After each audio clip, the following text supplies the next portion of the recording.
Hello everyone. Today we talk about how to fix the app of Netflix. We go to settings, then we click on apps. After that we search the app Netflix and we click the wheel on for stop.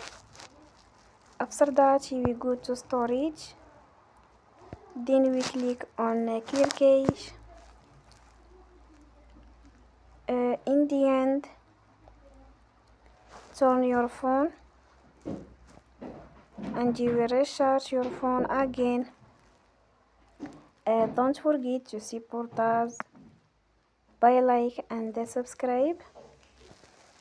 See you next time and thank you for watching.